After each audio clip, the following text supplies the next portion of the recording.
مولاي صل وسلم دائما ابدا بحمد اللہ۔ آج ہمارا 17واں سبق ہے۔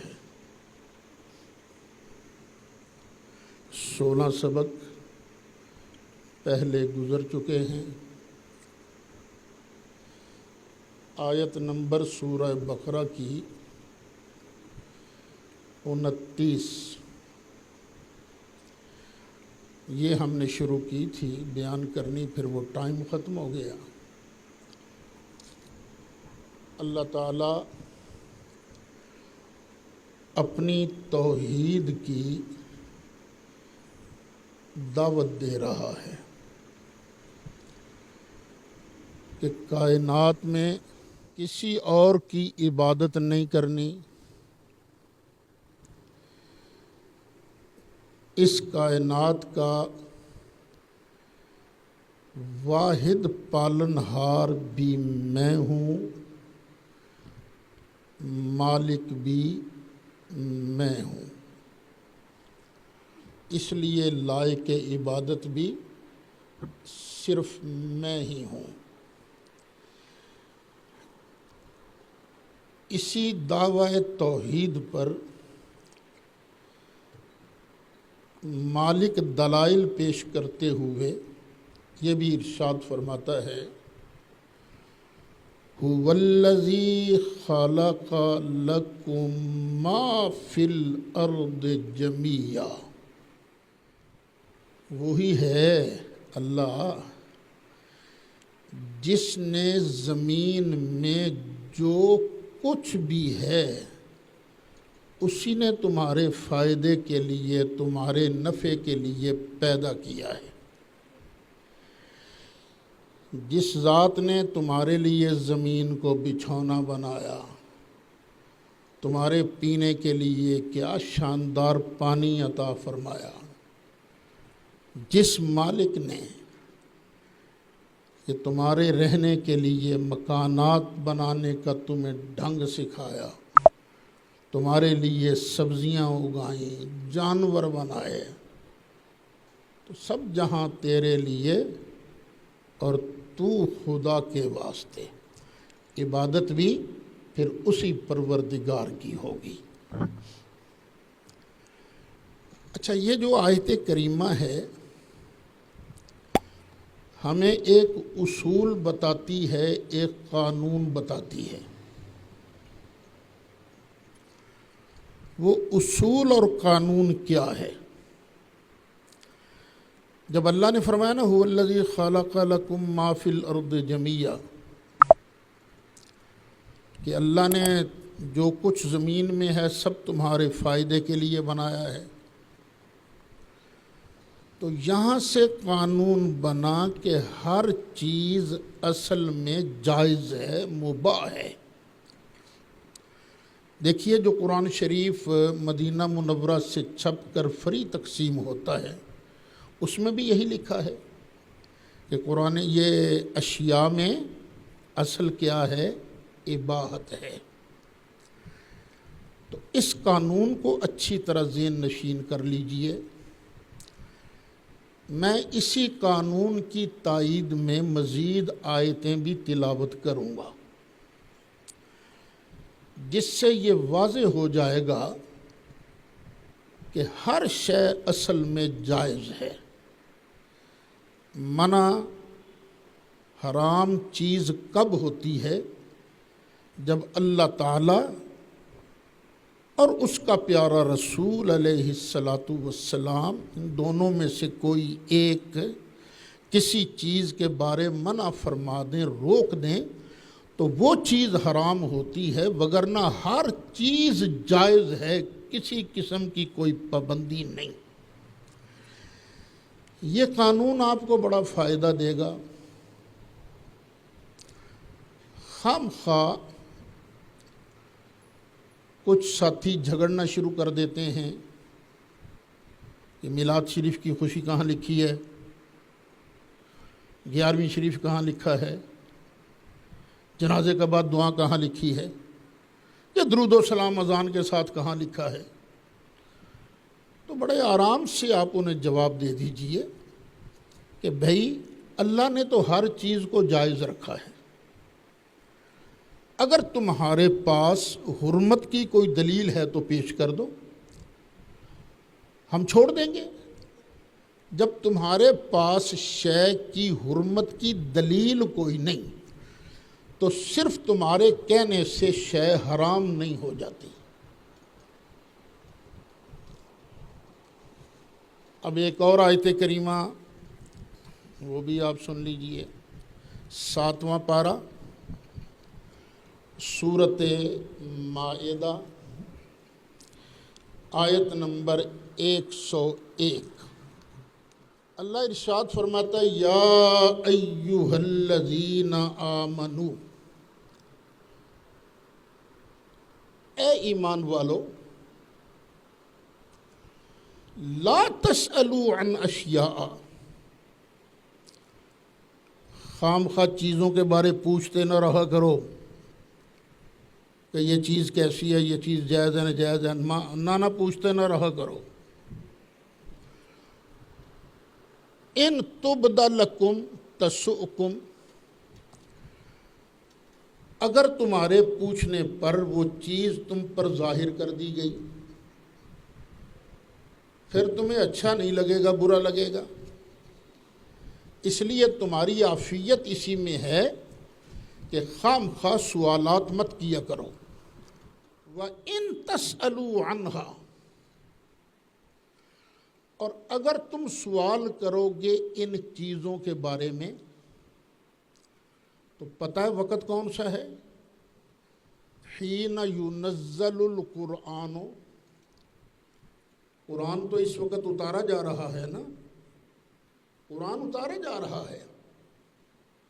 تم نے پوچھا، تمہارے پوچھنے پر آ گیا آرڈر، جو آرڈر پہلے نہیں تھا، تو اب کیا ہوگا؟ تبد لکم، وہ چیز تم پر ظاہر کر دی جائے گی۔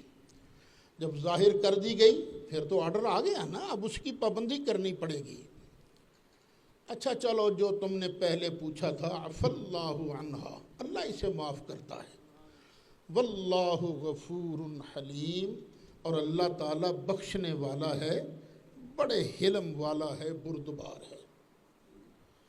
نبی مکرم صلی اللہ علیہ وسلم نے ارشاد فرمایا، اے لوگو، اللہ نے تم پر حج فرض کر دیا ہے۔ ایک صاحب نے سنا تو سوچ میں پڑ گیا، نماز تو روز فرض ہے 5 مرتبہ، یہ رمضان شریف کے روزے بھی ہر سال فرض ہیں، زکوٰۃ بھی ہر سال فرض ہے، یہ پتہ نہیں حج ہر سال فرض ہے کہ نہیں، پتہ نہیں حج ہر سال فرض ہے کہ نہیں۔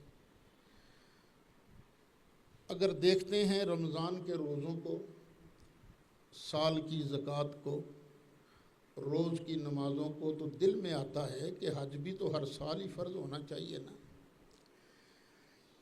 لیکن جب دیکھتے ہیں اسلام کی حکمت عملی پر، تو دل میں آیا اگر ساری حج پر چلے جائیں، ہر سال حج فرض ہو اور ہر کوئی حج پر چلا جائے، پیچھے سے چوراں دیا موجاں نے۔ اب انہوں نے نبی کریم علیہ السلام سے پوچھ لیا، الکل عام ھذا یا رسول اللہ، آقا کیا ہر سال ہی حج فرض ہے؟ سرکار نے سنا، جواب نہیں دیا۔ دوبارہ پوچھا، سرکار نے جواب نہیں دیا۔ تیسری بار پوچھا، وہ فرمایا اے آج اگر میرے منہ سے ہاں نکل جاتی تو تم پر ہر سال حج فرض ہو جاتا جو تم کر نہ سکتے۔ پھر اس پر آیت اتری، یا ایھا الذین آمنوا لا تسألوا عن اشیاء ان تبد لکم تسؤکم۔ اب نتیجہ کیا نکلا؟ حج ہم پر کیا ہر سال فرض ہے؟ نہیں، ایک ہی بار فرض ہے نا صاحب استطاعت پر، ہر سال تو فرض نہیں۔ لیکن اگر سرکار کے منہ سے نکل جاتا سرکار فرما دیتے پھر تو ہر سال فرض ہو جاتا نا۔ نتیجہ کیا نکلا؟ شے بندے پر فرض یا حرام تب ہوتی ہے جب ادھر سے حکم آتا ہے۔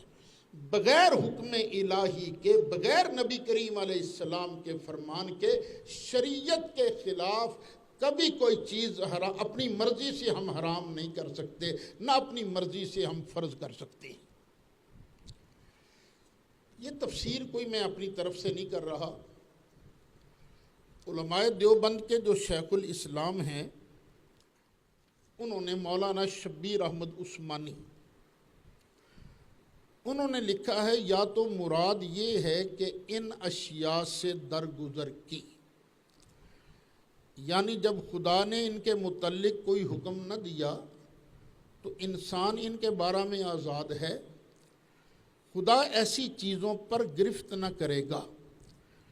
چنانچہ اسی سے بعض علماء اصول نے یہ مسئلہ نکالا ہے کہ اصل اشیاء میں اباحت ہے، اور یا یہ کہ ان فضول سوالات سے جو پہلے کر چکے ہو اللہ نے درگزر کی، آئندہ احتیاط رکھو۔ حاشیہ عثمانی صفحہ 161۔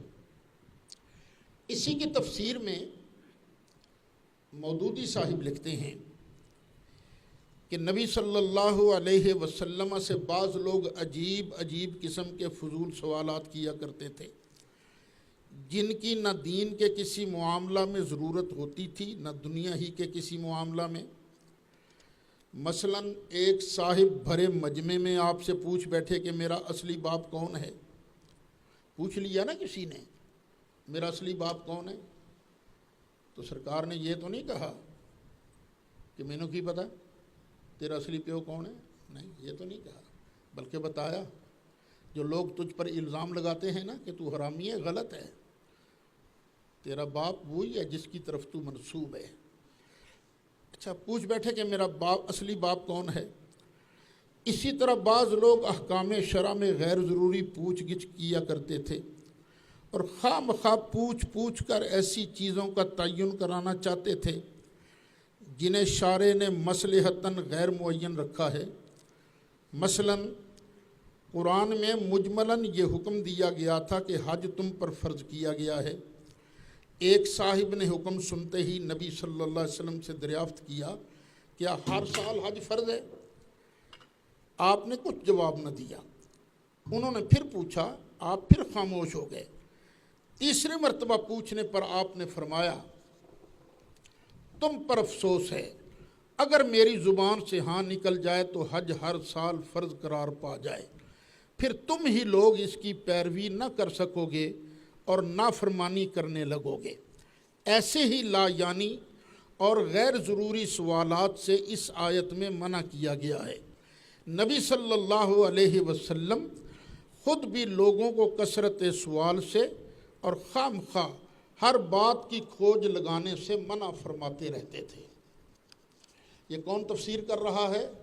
جماعت اسلامی کے بانی مولانا مودودی صاحب۔ پھر انہوں نے آگے ایک حدیث بھی نقل کی ہے اپنی بات کی وضاحت کے لیے۔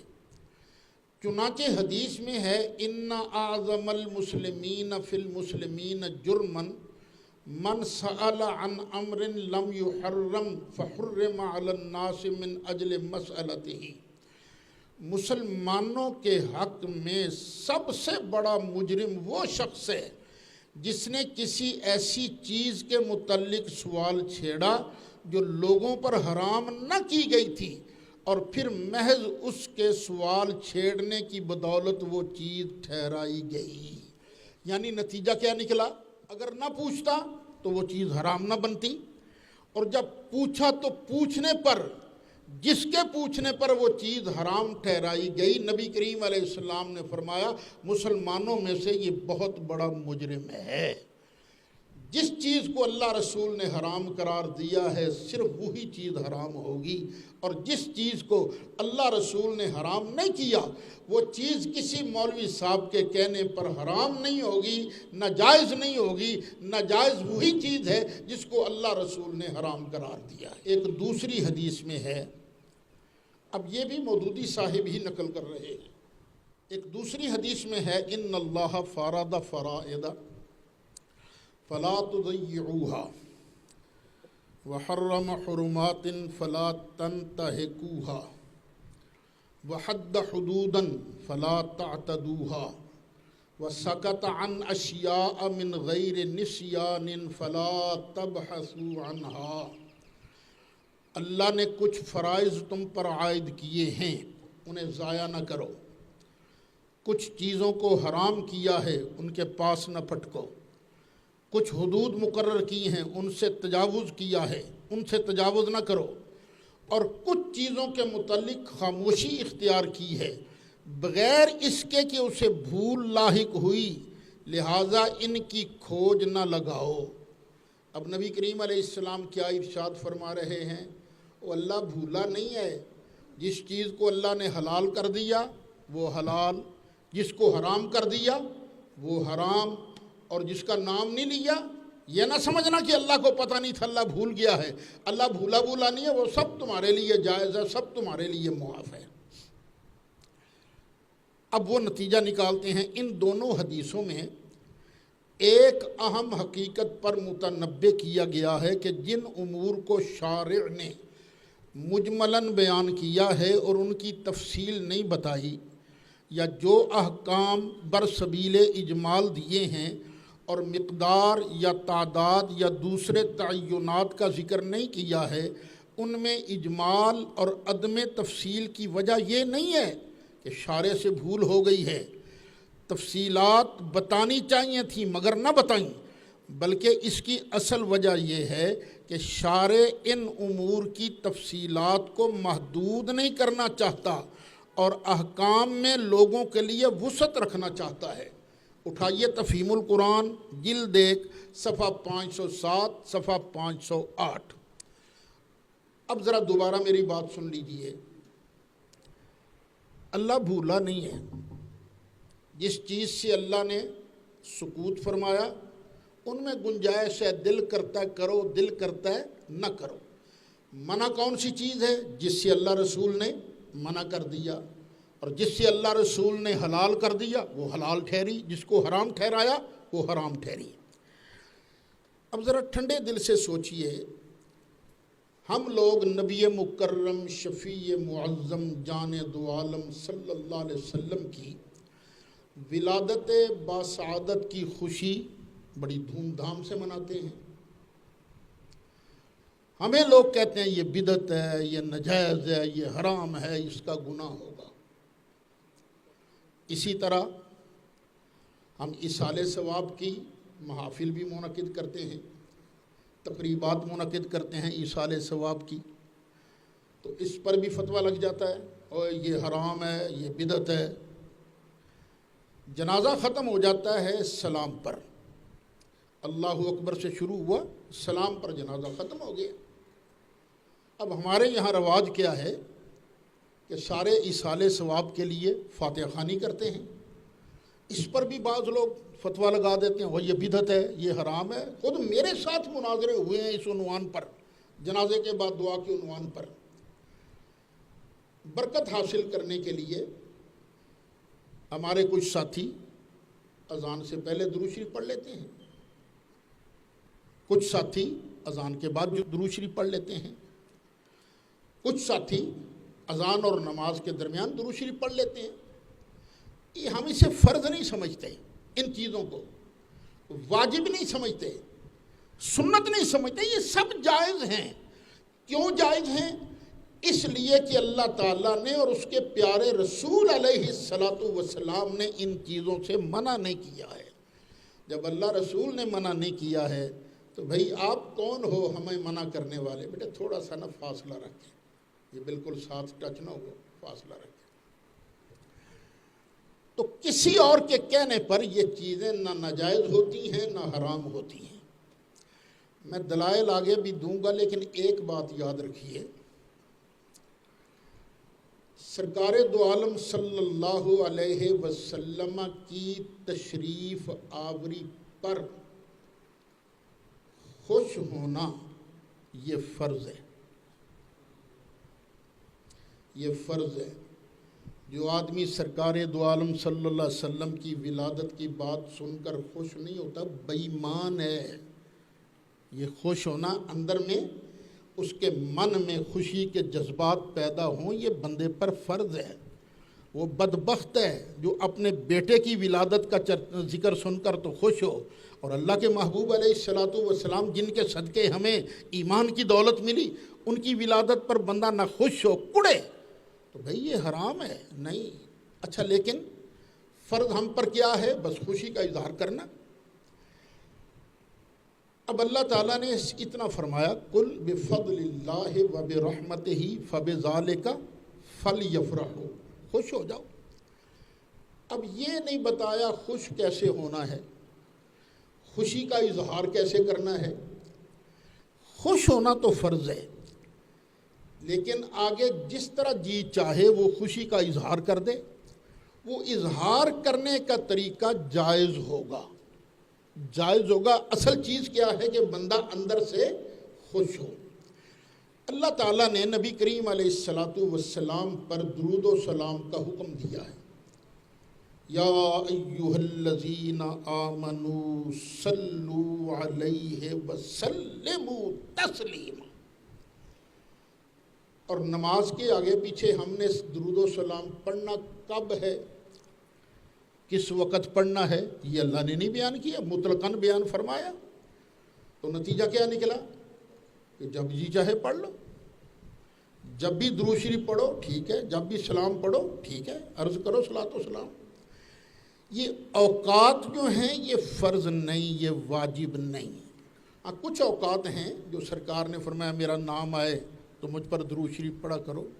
یہ سرکار نے کچھ چیزیں بتائی ہیں نا کہ جب اذان ختم ہو جائے تو اذان کے بعد جو مؤذن کہتا جا رہا ہے تم سنتے جاؤ، وہ کہتے جاؤ، اور جب اذان ختم ہو جائے ثم صلوا علیہ، پھر میں مصطفیٰ پر درود شریف پڑھو، صلاۃ پڑھو۔ کیوں؟ فإنہ من صلی علیہ مرۃ صلی اللہ علیہ عشرہ، کیونکہ جو بھی مجھ پر ایک مرتبہ صلاۃ پڑھتا ہے اللہ اسے 10 رحمتوں سے مالا مال کرتا ہے، 10 رحمتوں سے نوازتا ہے۔ یعنی جو اوقات حدیث میں آ گئے ان اوقات میں درود و سلام پڑھنا، یہ باقی کے اوقات میں درود و سلام پڑھنے کی نسبت زیادہ اجر کا باعث ہوگا۔ کیوں؟ اس لیے کہ اس میں حدیث آ گئی۔ لیکن جن اوقات میں حدیث نہیں آئی تو وہاں درود شریف پڑھنا سنت بھی نہیں ہوگا، جائز ضرور ہوگا، جائز۔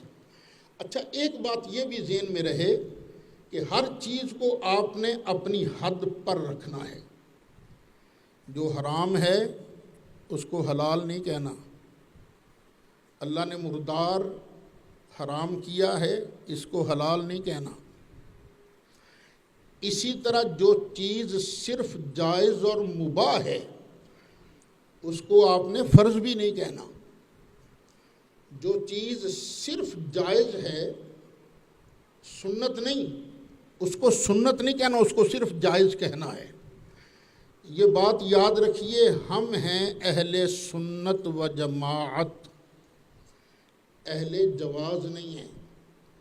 ہم کیا ہیں؟ اہل سنت ہیں۔ یہ بات میں اس لیے کر رہا ہوں، میرا کلیجہ جلتا ہے، اس لیے کہ جو چیزیں صرف جائز کے درجے میں ہیں ان پر ہمارے ساتھی اتنا زور دیتے ہیں کہ نماز جو فرض ہے اس کی طرف توجہ نہیں۔ جی میلاد شریف کی محفل کرانی ہے، ابھی کراؤ بھائی، کون سا گناہ ہے، کراؤ، لیکن اس میں کسی کو تنگی نہ دو۔ یہ تو نہیں کہ لاؤڈ سپیکر اونچے لگا کر سارے محلے کو تنگ کرتے رہو، نہیں، آرام سے گھر میں بیٹھ کر مسجد میں بیٹھ کر کرو میلاد شریف۔ لیکن میلاد شریف کرنے کا یہ مطلب نہیں کہ نماز کی چھٹی کر دو، یہ واجب بھی نہیں ہے محفل میلاد، یہ جائز ہے نا، جائز ہے۔ تو جائز کو ترجیح دینا اور فرائض کو چھوڑ دینا یہ اہل سنت کا شیوا نہیں ہے۔ ہر چیز کو اپنے درجے میں رکھنا ہے، فرض کو فرض کے درجے میں، واجب کو واجب کے درجے میں، سنت موقدہ کو سنت موقدہ کے درجے میں، سنت غیر موقدہ کو سنت غیر موقدہ کے درجے میں، اور جو مباح ہے اس کو مباح کے درجے میں رکھنا ہے۔ بہرحال وہ حضرات جو ہم سے چڑھتے ہیں، جو کہتے ہیں یہ بھی بدعت ہے، یہ بھی بدعت ہے، ان سے گزارش ہے کہ خدا کے لیے غور سے قرآن شریف پڑھ لیا کریں۔ قرآن ہمیں کھول کھول کر بتاتا ہے حرام وہی چیز ہے جس کو اللہ رسول نے حرام کیا ہے، جس چیز کو اللہ رسول نے حرام نہیں کیا وہ چیز حرام نہیں ہوا کرتی۔ اب اگلی آیت بھی سن لیجیے۔ یہ چیزیں کچھ حرام جو ہوئی ہیں یہ بعد میں حرام ہوئی ہیں۔ مثلا جوا یہ بعد میں حرام ہوا، شراب بعد میں حرام ہوئی۔ جب یہ چیزیں حرام ہو گئیں تو اب ذہنوں میں ایک سوال پیدا ہوا، یار ہم تو یہ ساری چیزیں کھاتے پیتے رہے ہیں، وہ جو ہم نے کھایا پیا ہے اس کا کیا بنے گا؟ حرام ہونے سے پہلے جو لوگ شراب پیتے رہے، جوا کھیلتے رہے، ان کا کیا بنے گا؟ یہ آیا نا دل میں سوال۔ اب اس پر اللہ تعالیٰ نے قرآن مجید کی آیت مبارکہ نازل کی، 7واں پارہ سورۃ مائدہ آیت نمبر 93۔ لیس علی الذین آمنوا وعملوا الصالحات جناح، جو لوگ ایمان لائے اور اچھے کام کیے ان پر کوئی گناہ نہیں۔ کس مسئلے میں؟ فی ما طعموا، جو پہلے کھا پی چکے ہیں اس میں کوئی گناہ نہیں۔ اذا متقوا وآمنوا وعملوا الصالحات، جب کہ وہ ڈرتے رہیں، ایمان پر رہیں اور اچھے اچھے کام کرتے رہیں۔ ثم اتقوا وآمنوا، پھر تاکیداً فرمایا گیا پہلے جو کچھ کھایا تھا نا اس کا حساب کتاب نہیں ہوگا، بس یہ ہے کہ پھر وہ ڈرتے رہیں اور ایمان رکھیں۔ پھر تاکید فرمائی ثم اتقوا واحسنوا، پھر وہ ڈرتے رہیں اور اچھے کام کرتے رہیں۔ تو جو پہلے کھایا پیا تھا اس پر کوئی گناہ نہیں ہے۔ واللہ یحب المحسنین، اور اللہ تعالیٰ احسان کرنے والوں کو پسند فرماتا ہے۔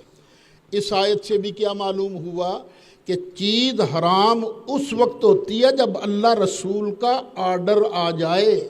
جب تک اللہ رسول چیز کو حرام نہیں قرار دیتے اتنی دیر تک چیز حرام نہیں ہوتی ہے۔ اب ایک اور آیت بھی سن لیجئے، پہلی آیت هو الذی خلق لکم ما فی الارض جميعا، پہلی آیت۔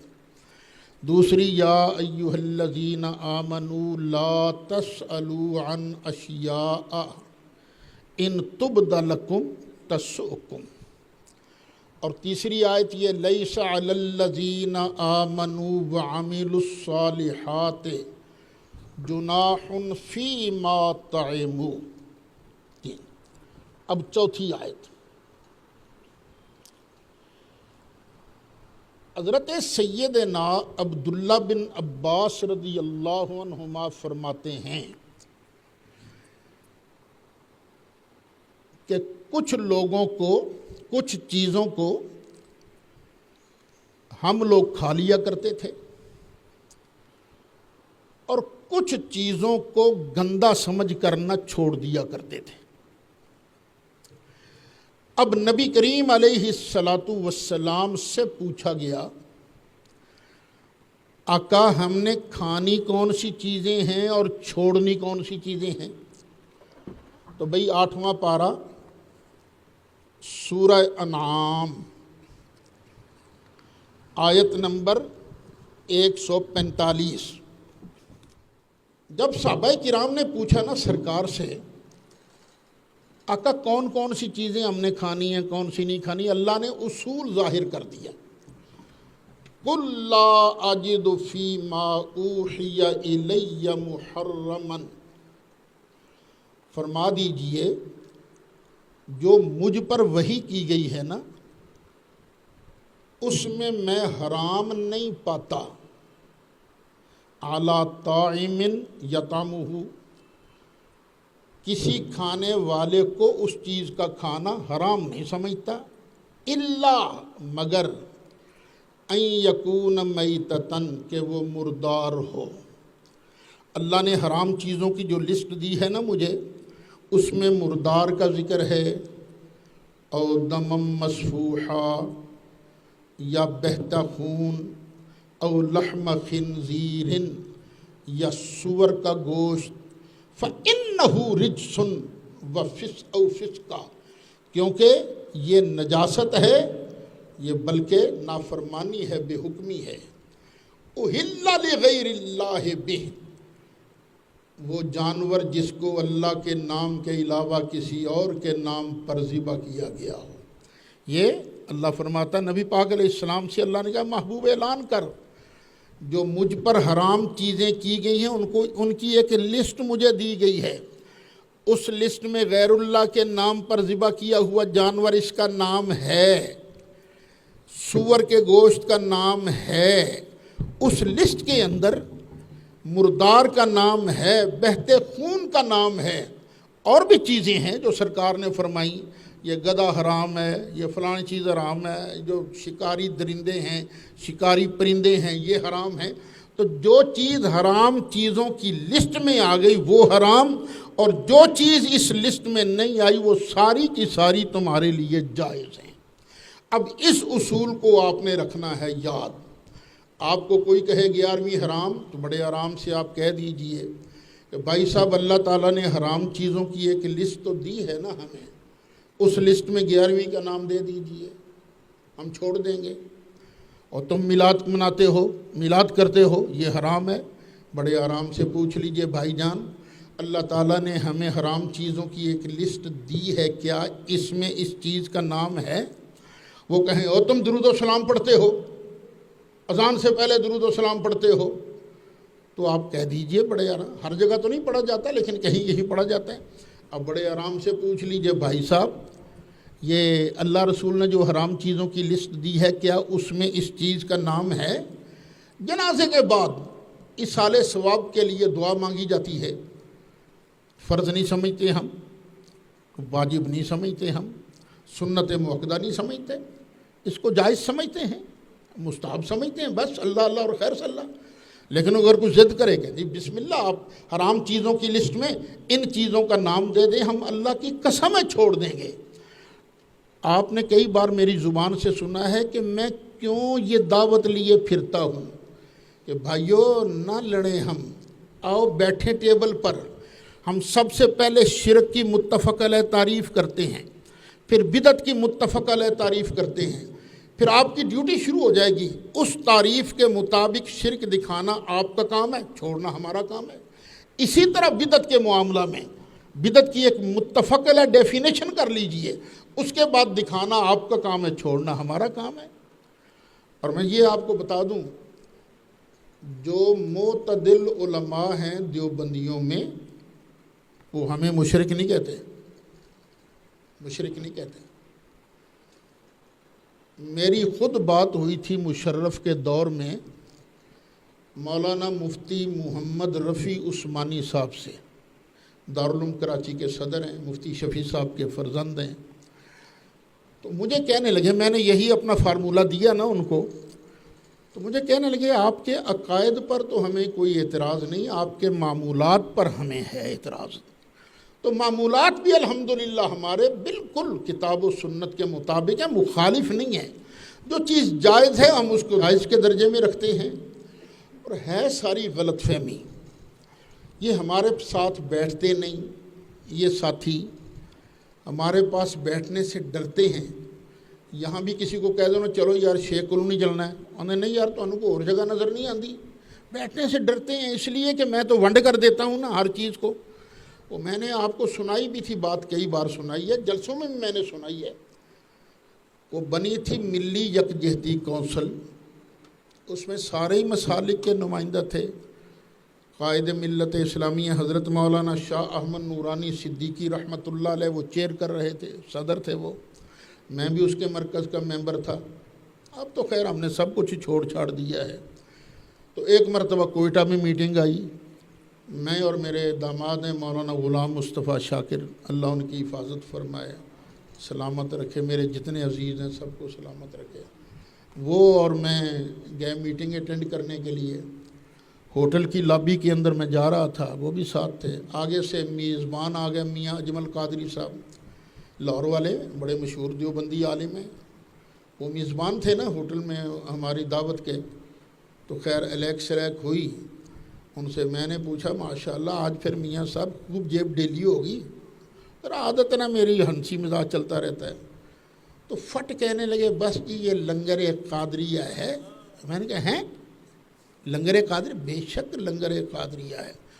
میں نے دل میں کہا میاں پھنس گیا۔ خیر وہ آگے چلے گئے، ہم آگے آ گئے، میٹنگ شروع ہو گئی، پہلا سیشن ختم ہوا۔ اب نماز کا کھانے کا وقفہ آیا، ہم کھانے پر بیٹھے ہوئے تھے۔ میاں صاحب نے چونکہ بل دینا تھا، میزبان تھے وہ، ہر کسی سے پوچھ رہے جا کے آپ کی کسی چیز کی ضرورت، آپ کو کسی چیز کی ضرورت۔ مجھے بھی پوچھنے لگے پروفیسر صاحب آپ کو کسی چیز کی ضرورت؟ میں کہا میاں صاحب وہ ایک بات تو بتائیں۔ کیا؟ میں نے کہا وہ جب میں نے آپ سے پوچھا تھا کہ آپ کا آج خرچہ تو خوب ہوگا، تو آپ نے فرمایا تھا یہ لنگر قادریہ ہے۔ بالکل لنگر قادریہ ہے۔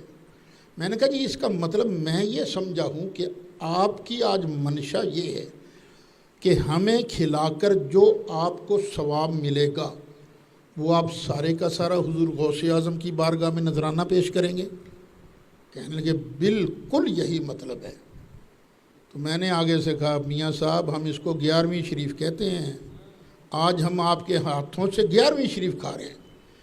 حیران ہو کے کہنے لگے خواہ چاند کی 11 نہ ہو؟ میں کہا نہ، چاند کی پہلی ہو، 5ویں ہو، 7ویں ہو، 10ویں ہو، 11ویں ہو، 17ویں ہو، 25ویں ہو، 29ویں ہو، جب بھی 11ویں والے پیر کی بارگاہ میں نذرانہ پیش کرو گے ہم اسے 11ویں شریف کہتے ہیں۔ مجھے کہنے لگے اگر یہ بات ہے تو یہ 11ویں ہم ہر مہینے دلواتے ہیں، کہ ان کے ہاں ہوتی ہے نا محفل ذکر، تو اس میں وہ کھانا وانا بھی کھلاتے ہیں، تو غوث پاک کی بارگاہ میں اصال ثواب بھی کرتے ہیں۔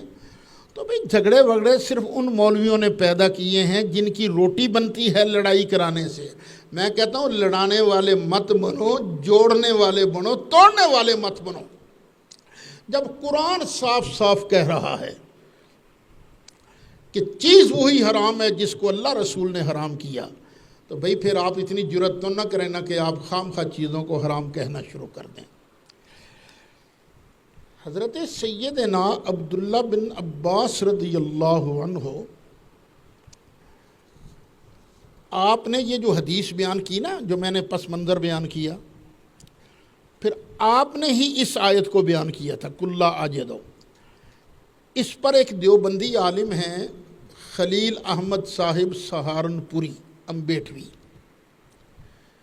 یہ تبلیغی جماعت والے تھے نا، مولانا زکریا صاحب، ان کے مرشد ہیں یہ مولانا خلیل احمد صاحب۔ وہ لکھتے ہیں وَتَلَا اے ابن عباس، یعنی حضرت عبداللہ بن عباس نے تلاوت کی لِبَيَانِ اللہ تحریم الا بالوحی، کہ حرمت صرف وحی سے ثابت ہوتی ہے، وحی کے بغیر حرمت ثابت نہیں ہوتی۔ حوالہ نوٹ کر لیں، بذل المجہود شرح ابو داود جلد 5 صفحہ 370۔ اچھا یہ حدیث مشکات شریف کے اندر بھی موجود ہے۔ تو حضرت شاہ عبدالحق محدث دہلوی رحمۃ اللہ علیہ وہ اس حدیث کے تحت لکھتے ہیں ازیں جا معلوم میں شود کہ اصل در اشیاء اباحت است، یہاں سے معلوم ہوا کہ چیزوں میں اصل اباحت ہے۔ اشیت اللمات جلد 3 صفحہ 479۔ نیز آگے فرماتے ہیں غرض و رضی اللہ عنہ تلاوت این آیت آم بودا است کہ بدا ناند کے تحریم نیست مگر بوہی و جائز نیست بہوا وہی گاہ جلی است و گاہ خفی۔ حضرت عبداللہ بن عباس رضی اللہ عنہما کی اس آیت کریمہ کے تلاوت فرمانے سے غرض یہ تھی کہ آپ بتا دیں کسی چیز کی حرمت صرف وحی سے ہی ہوتی ہے اور کسی چیز کو اپنی خواہش سے حرام قرار دینا جائز نہیں، اور وحی کبھی خفی ہوتی ہے اور کبھی جلی ہوتی ہے۔ اسی طرح کی بات ایک مشہور غیر مقلد عالم جو اپنے آپ کو اہل حدیث کہلواتے ہیں، شمس الحق عظیم آبادی صاحب، انہوں نے بھی لکھا ہے۔ اور پھر ایک اور ان کے عالم دین ہیں احمد حسن صاحب دہلوی، انہوں نے بھی اپنی کتاب کے اندر اس کو لکھا ہے، اور اس میں صاف لکھا ہے اللہ تعالیٰ بھولتا نہیں ہے۔ یہ نہیں کہ اللہ بھول گیا تھا، چیز کو ذکر نہیں کیا، بس جس چیز کو اللہ نے حرام نے کیا وہ تم پر رحمت ہے، وہ تمہارے لیے جائز ہی جائز ہے۔ کتنی آیتیں ہو گئی تھیں؟ 4، 5ویں۔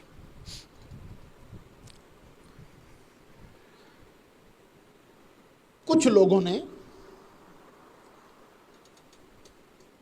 کئی چیزوں کو حرام قرار دیا۔ سورہ اعراف پارہ 8واں آیت نمبر 32، اللہ فرماتا قُلْ مَنْ حَرَّمَ زِینَةَ اللَّهِ الَّتِي أَخْرَجَ لِعِبَادِهِ وَالطَّیِّبَاتِ مِنَ الرِّزْقِ، اے محبوب فرما دو کون ہے وہ جس نے اللہ تعالیٰ کی زینت کو حرام کر دیا ہے جو اس نے اپنے بندوں کے لیے پیدا کی تھی، پاکیزہ رزق اللہ نے دیا تھا، کون ہے اس کو حرام کرنے والا؟ یعنی آپ یوں سمجھ لے، میں نے پہلے بھی شاید بیان کیا تھا کہ مکہ والے کچھ جانوروں کو بتوں کے ناموں پر نامزد کر کے ان کا کھانا حرام سمجھتے تھے۔ اللہ نے کہا تمہارے حرام کرنے سے یہ چیزیں کہاں حرام ہو جاتی ہیں؟ نہیں، تمہارے حرام کرنے سے چیزیں حرام نہیں ہوتی۔ کس کے حرام کرنے سے چیزیں حرام ہوتی ہیں؟ اللہ تعالیٰ کے حرام کرنے سے اور اس کے رسول پاک صلی اللہ علیہ وسلم کے حرام کرنے سے۔ پھر ایک اور آیت بھی اسی کے ساتھ ملتی جلتی سن لیجئے۔ لوگوں نے کہا نہیں جی، ان کو تو اللہ نے حرام کیا ہے، یہ بحیرہ، صائبہ، وسیلہ اور حام، یہ جو جانور ہیں۔ فرمایا قُلْ هَلُمَّ شُهَدَاءَكُمُ الَّذِينَ يَشْهَدُونَ أَنَّ اللَّهَ حَرَّمَ هَذَا، محبوب کر چیلنج ان کو، وہ گواہ لاؤ جن گواہوں کے سامنے اللہ نے ان چیزوں کو حرام کیا ہے، اور صرف تمہارے کہنے سے تو حرام نہیں ہوتی۔ تو حضرات مولوی صاحبان آپ بھی سن لیجئے، آپ کہہ دیتے ہیں نا کہ جنازے کے بعد دعا حرام ہے، تو ذرا وہ گواہ تو لاؤ نا جو یہ گواہی دیں کہ اللہ نے جنازے کے بعد کی دعا کو حرام کیا ہے۔ آپ کہہ دیتے ہو ایصال ثواب کے لیے کوئی چیز پیش کرنا، ایصال ثواب کرنا یہ حرام ہے۔ قُلْ هَلُمَّ شُهَدَاءَكُمُ الَّذِينَ يَشْهَدُونَ أَنَّ اللَّهَ حَرَّمَ هَذَا، ذرا لائیے تو صحیح وہ گواہ، قرآن کی وہ آیت تو لائیے نا جس میں لکھا ہو کہ یہ چیز حرام ہے۔ بیٹے یہ چیزیں اس طرح حرام نہیں ہوتی، حرام کرنے کی اتھارٹی اللہ نے اپنے پاس رکھی ہے اور اپنے فضل سے اس نے اپنے محبوب کو عطا کر دی ہے۔ جس چیز کو اللہ رسول نے حرام کر دیا ہے وہی حرام ہے، جس چیز کو اللہ رسول نے حرام نہیں کیا وہ حرام نہیں ہے۔ میرا خیال ہے کافی ہو گیا گزارا اس بات پر، پوری تسلی ہو گئی نا۔ بس جو بھی آپ سے بات کرے اسے کہیں بھی ہم تو جوڑنے والوں میں سے ہیں، ہم تو شریعت کے آگے سر تسلیم خم کرنے والوں میں سے ہیں۔ حرام چیزوں کی لسٹ میں ان چیزوں کا حرام ہونا بیان کر دیجئے، انشاءاللہ العزیز ہمیں آپ شریعت کے مطیع پاؤ گے۔ وَالَّذِي خَلَقَ لَكُم مَّا فِي الْأَرْضِ جَمِيعًا ثُمَّ اسْتَوَىٰ إِلَى السَّمَاءِ، پھر اللہ تعالیٰ نے آسمان کی طرف استوا فرمایا۔ آپ نے یہاں استوا کا ترجمہ نہیں کرنا، استوا فرمایا جیسا کہ اس کی شان کے لائق ہے۔ کیوں؟ کئی حضرات اس کا ترجمہ کریں گے اللہ پھر کھڑا ہو گیا آسمان پر۔ نہیں، اللہ کھڑے ہونے سے، بیٹھنے سے، اترنے سے پاک ہے۔ اور جہاں اس طرح کے الفاظ آتے ہیں نا، ہم انہیں کہتے ہیں یہ ہیں متشابہات، الفاظ حق ہیں، ان کا معنی اللہ جانتا ہے یا اللہ کی عطا سے اس کا پیارا رسول جانتا۔ ثم استوى الی السماء، پھر اللہ تعالیٰ نے آسمان کی طرف قصد فرمایا، استوا فرمایا۔ فسواہن سبع سماوات، پھر اللہ تعالیٰ نے ٹھیک ٹھیک 7 آسمان بنائے۔ وَهُوَ بِكُلِّ شَيْءٍ عَلِيمٌ، اور اللہ ہر چیز کو جاننے والا ہے۔ جب آپ قرآن پڑھتے ہیں نا، سورۃ نازعات میں ہے وَالْأَرْضَ بَعْدَ ذَلِكَ دَحَاهَا، آسمانوں کی تخلیق کے بعد اللہ نے زمین کو بچھایا۔ تو اب یہاں سوال کرتے ہیں لوگ، کبھی قرآن کہتا ہے زمین پہلے بنی، کبھی کہتا ہے آسمان پہلے بنا، کس کو مانے کس کو نہ مانے؟ اصل میں یہ چیزیں مرحلہ وار ہوئی ہیں، مرحلہ وار۔ سب سے پہلے اللہ تعالیٰ نے زمین کو پیدا کیا ہے۔ کس کو پیدا کیا؟ زمین کو۔ مادہ سا تھا وہ پیدا کر دیا۔ پھر اللہ تعالیٰ نے آسمان کی طرف قصد فرمایا، اس کی جو حالت تھی اس وقت دخان والی۔ پھر اس کے بعد آسمان کے بننے کے بعد پھر اللہ تعالیٰ نے زمین میں دحو فرمایا، زمین کو دحو کیا۔ دحو کا معنی ہوتا ہے پھیلانا۔ اس میں پہاڑ گاڑے، اس میں دریا بہائے، جاری فرمائے، سمندر بنائے۔ پہلے زمین کا صرف مٹیریل تیار ہوا، پھیلایا کب اس کو؟ آسمان کے بعد۔ یہ مرحلے آپ نے یاد رکھنے ہیں۔ وَإِذْ قَالَ رَبُّكَ لِلْمَلَائِكَةِ إِنِّي جَاعِلٌ فِي الْأَرْضِ خَلِيفَةً، قرآن کریم میں جہاں بھی یہ لفظ آئے گا نا وَإِذْ، تو اس سے پہلے لفظ اذکر محذوف ہے۔ یہ ظرف ہے، اس میں ظرف ہے، تو اس سے پہلے کون سا لفظ محذوف ہے؟ اذکر۔ اور یاد کرو جب تیرے رب نے فرمایا فرشتوں سے، کیا فرمایا؟ انی جاعل فی الارض خلیفہ، کہ بے شک میں بنانے والا ہوں زمین میں خلیفہ، نائب۔ اب یہاں سوال پیدا ہوتا ہے، اس کو علامہ قاضی بیضاوی نے، روح المعانی نے، رازی وغیرہ نے تفصیل کے ساتھ لکھا ہے۔ خلیفہ تو بندہ کسی مجبوری کی وجہ سے بناتا ہے۔ مثلا بندے نے باہر جانا ہے، ہمارا وزیر اعظم ہے، صدر ہے، ان کے لیے مجبوری ہو سکتی ہے کہ اس کا بھی نائب بناؤ۔ اب ہمارے صدر کا نائب ہے نا ایک، کون ہے وہ؟ سینٹ کا چیئرمین۔ بھئی نائب بنا دو، کیوں؟ اس کو کبھی نہ کبھی ملک سے باہر جانا پڑتا ہے، تاکہ اس کی غیابت میں بندہ نائب جو ہے وہ اس کی ڈیوٹی ادا کرتا رہے۔ تو اللہ کو نائب بنانے کی کیا ضرورت تھی؟ اللہ کہیں غائب ہوتا ہے؟ اللہ تو ہر وقت، ہر جگہ، ہر کسی کے ساتھ ہے۔ ہوا معکم اینما کنتم، وہ تمہارے ساتھ ہے جہاں بھی تم ہو۔ یا اس لیے نائب بنایا جاتا ہے، یا پھر اس لیے نائب بنایا جاتا ہے کہ موت تو سب کو آنی ہے۔ اگر یہ صدر صاحب مر گئے، رڑ گئے، پھر ان کی جگہ کون آئے گا؟ بھائی ابھی سے نائب بنا لو۔ تو اللہ کو نائب بنانے کی ضرورت کیا تھی؟ اللہ تو حی قیوم ہے، وہ خود بھی زندہ، دوسروں کو بھی زندہ تو وہی رکھنے والا ہے نا، اس کو نائب بنانے کی ضرورت کیا پیش آئی تھی؟ کتنی وجہ ہو گئی؟ 2۔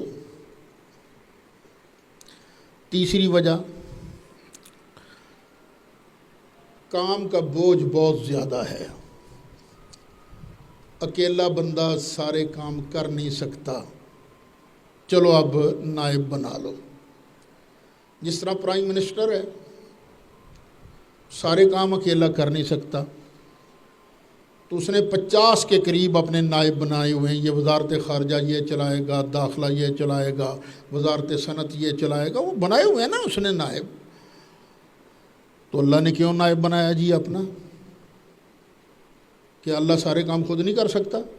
اس سے بڑھ کے کون کام کر سکتا ہے؟ وہ اللہ نے نائب کیوں بنایا؟ اس کی وجہ کیا ہے؟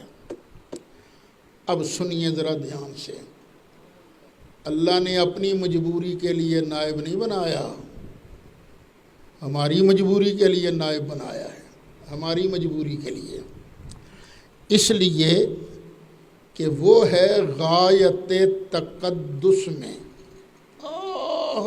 پاکیزگی کے اعلیٰ ترین جو مراتب ہیں ان سے بھی بہت اونچا ہے، اور ہم ہیں بہت گندے مندے، ہمارے اندر اتنی سکتی نہیں کہ ہم اس سے فیض لے سکیں۔ تو اب اللہ تعالیٰ نے ہمیں فیض دینے کے لیے ہم گندے مندوں کو ایک درمیانی شخصیت کو پیدا فرمایا، درمیانی شخصیت کو، جس کا تعلق ادھر بھی ہو ادھر بھی ہو، ادھر سے فیض لیوے ادھر فیض دیوے۔ ہماری ضرورت کی وجہ سے اللہ تعالیٰ نے خلیفے کا تعین فرمایا، ہماری وجہ سے۔ اب جو خلیفہ ہے نا، اس کے اندر 2 جہتوں کا ہونا ضروری ہے، جہت نورانیت، جہت ملکیت ایک، اور دوسری جہت بشریت۔ جہت ملکیت اور جہت نورانیت کی وجہ سے یہ خلیفہ ادھر سے فیض لیتا ہے، اور جہت بشریت کی وجہ سے خلیفہ آگے فیض دیتا ہے۔ تو آدم علیہ السلام ہیں اس زمین میں اللہ کے پہلے خلیفہ، لیکن سب سے بڑا خلیفہ جو خلیفہ اعظم ہیں وہ اللہ تعالیٰ نے ہر خلیفے کے بعد دنیا کے اندر مبعوث فرمائے، اور ان کا نام نامی اسم گرامی رکھا محمد صلی اللہ علیہ وسلم۔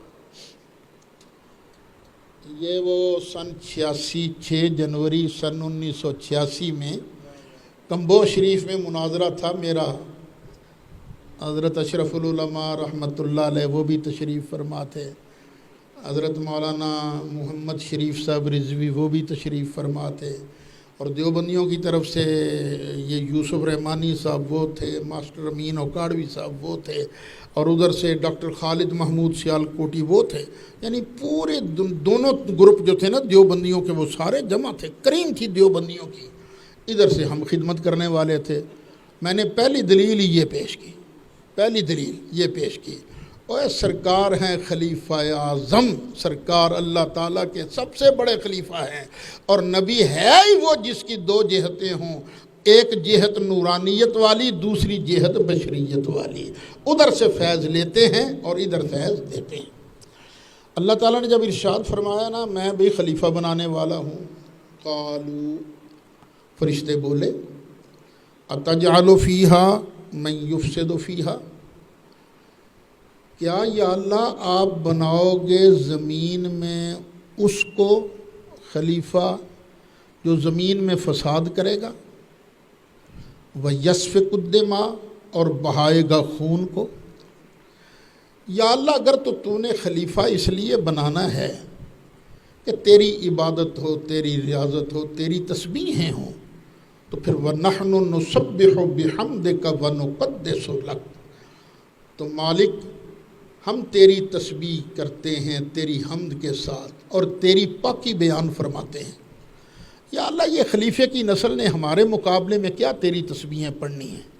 ایک تو ان کی عمریں چھوٹی چھوٹی، دوسرا مثلاً کسی کی 60 سال عمر ہے تو 60 سال لگاتار تو تیری تسبیح نہیں پڑھ سکتا نا، وہ تو سوتا بھی ہے۔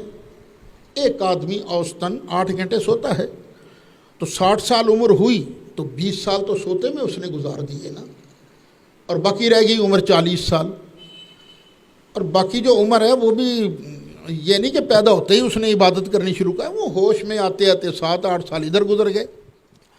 تو پھر یا اللہ وہ شادی بھی کرائے گا، وہ دنیا داری بھی کرے گا، ہر وقت تو نہیں نا تیری تسبیح کر سکتا۔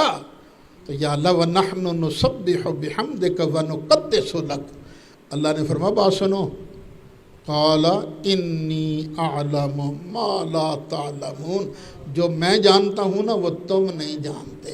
اور میں نے یہ زمین بنائی ہے اپنے محبوب کے لیے، میں نے آسمان بنایا ہے تو محبوب کے لیے، میں نے جنت بنائی محبوب کے غلاموں کے لیے، میں نے دوزخ بنائی تو محبوب کے ویریوں کے لیے۔ تو فرشتوں اس محبوب نے تم میں سے تو ہو کر نہیں آنا نا، میں نے تو اس محبوب کو اسی خلیفے کی نسل میں سے بھیجنا ہے۔ انی اعلم ما لا تعلمون، جو میں جانتا ہوں تم نہیں جانتے۔ ٹھیک ہے، مالک بنا۔ اب دوسرا مرحلہ آیا، آدم علیہ السلام بن گئے۔ پھر وَعَلَّمَ آدَمَ الْأَسْمَاءَ كُلَّهَا، پھر اللہ تعالیٰ نے سکھا دیے آدم کو نام۔ اسماء جمع کا صیغہ ہے، اس پر الف لام بھی ہے، پھر اس کے بعد کلہا یہ تاکید بھی ہے۔ کوئی ایک چیز ایسی نہیں رہ گئی جس کا نام اللہ نے جناب آدم علیہ السلام کو نہ سکھایا ہو۔ ہر چیز کا نام، اس کی خصائص، اس کے خصائل، یہ سارے کے سارے اللہ تعالیٰ نے حضرت آدم علیہ السلام کو سکھا دیے۔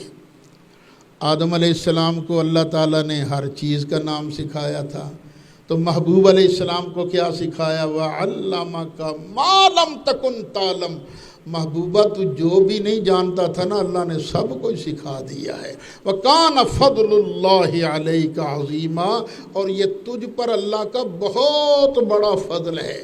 اب دیکھیے حضرت آدم علیہ السلام کے بارے میں اللہ یہ فرماتا ہے وَعَلَّمَ آدَمَ الْأَسْمَاءَ كُلَّهَا، لیکن اس کے بعد یہ نہیں کہا کہ میرا جناب آدم پر بہت بڑا فضل ہے، لیکن جب محبوب کو علم سکھانے کی باری آئی نا فرمایا وَكَانَ فَضْلُ اللَّهِ عَلَيْكَ عَظِيمًا، محبوبہ یہ تجھ پر بہت بڑا فضل ہے۔ پتہ چلا سرکار کی عظمت جناب آدم علیہ السلام کی عظمتوں سے کہیں زیادہ ہے۔ ثُمَّ عَرَضَهُمْ عَلَى الْمَلَائِكَةِ، پھر اللہ تعالیٰ نے وہ چیزیں سامنے رکھی فرشتوں کے۔